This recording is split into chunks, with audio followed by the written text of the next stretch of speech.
ఇక phone tapping అంశంపై మాజీ సీఎం కేసీఆర్ పై ఐ డ్రీమ్ ఛానల్ తప్పుడు కథనం ప్రచారం చేసింది. అడ్వకేట్ అరుణ్ కుమార్ తో చేసిన ఇంటర్వ్యూలో యాంకర్ సౌమ్యారెడ్డి కేసీఆర్ గురించి తప్పుడు వ్యాఖ్యలు చేశారు. జూన్ 25న టెలికాస్ట్ అయిన ఇంటర్వ్యూ గురించి అభ్యంతరం చెప్తూ బీఆర్ఎస్ నేతలు బంజారాహిల్స్ పోలీసులకు ఫిర్యాదు చేశారు. Anchor Soumya, advocate Arun channel యాజమాన్యంపై చర్యలు తీసుకోవాలని బీఆర్ఎస్ నేతలు చాడ కిషన్ రెడ్డి, వాసుదేవారెడ్డి, గాంధీ నాయక్ పోలీసులను కోరారు.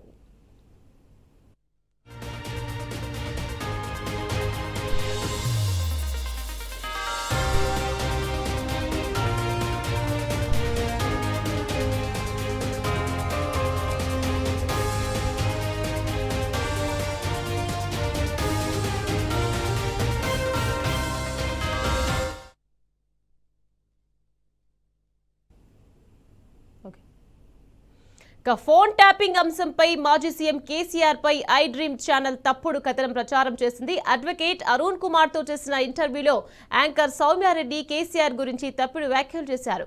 జూన్ 25న టెలికాస్ట్ అయిన ఇంటర్వ్యూ గురించి అభ్యంతరం చెప్తూ బీఆర్ఎస్ నేతలు బంజారాహిల్స్ పోలీసులకు ఫిర్యాదు చేశారు. Anchor Soumya, advocate Arun channel యాజమాన్యంపై చర్యలు తీసుకోవాలని బీఆర్ఎస్ నేతలు చాడ కిషన్ రెడ్డి, వాసుదేవారెడ్డి, గాంధీ నాయక్ పోలీసులను కోరారు.